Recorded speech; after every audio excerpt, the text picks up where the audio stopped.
রাক্ষসের দানবের যুদ্ধ ছেড়ে পালিয়ে গেছে। এবার আবু রাজা খুবই উন্মাদ হয়ে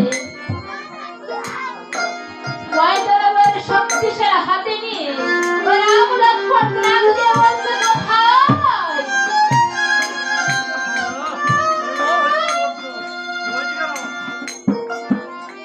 কোথায় ভিক্ষার আবু লক্ষ্মণ? একবার আমার সামনে চলে এসো। এই দেখো আমার হাতে শক্তিশালী এই ছেলের আঘাতে আজ আমি লক্ষ্মণের প্রাণ নেবই নেব।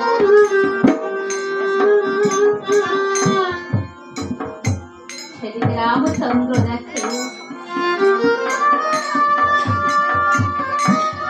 রথের উপর আবার তার শক্তিশালী হাতে নিয়ে দাঁড়িয়ে আছে।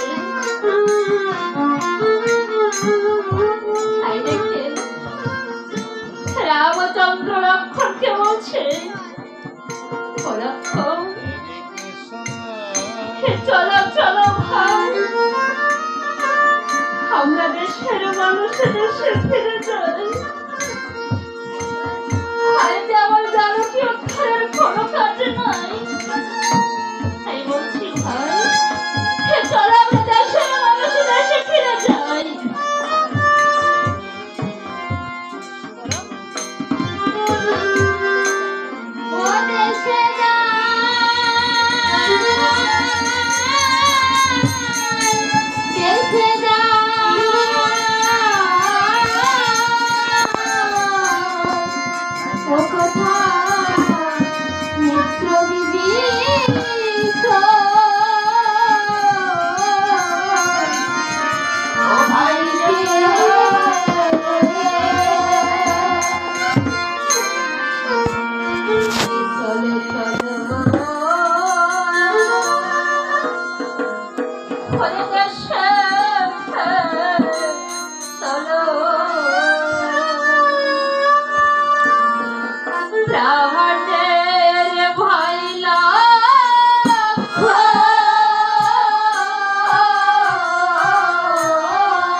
ভাই চলো আমরা দেশের মানুষের দেশে ফিরে যাই।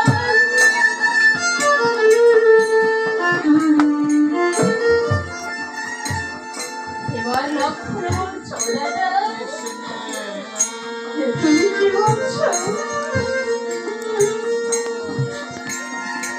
আমরা মাকে রেখে কেমন করে দেশে যাব তুমি বলতে পারো না?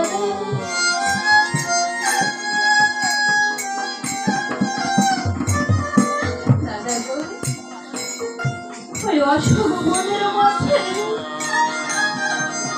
মা সীতা যে আমাদের কথা ভেবে ভেবে চোখের জলে বুকু ভাসাচ্ছে।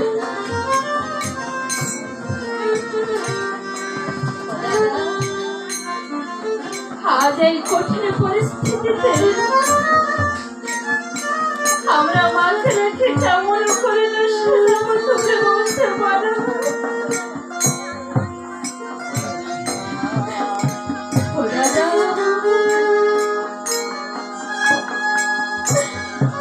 আর আমি যখন দেশে এলাম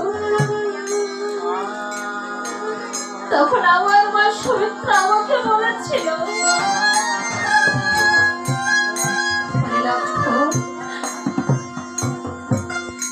ওই বনবাসী গিয়ে যদি তোর হতভাগিনী মায়ের কথা মনে পড়ে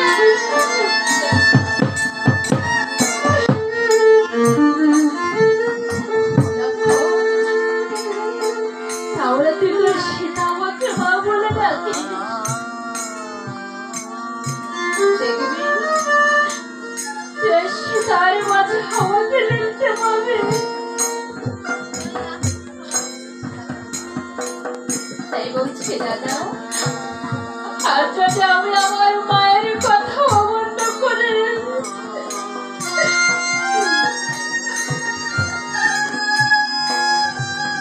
মা সীতাকে এই মনে রেখে যায় তাহলে যে আমার মায়ের আদর্শ লঙ্ঘন করা হবে না।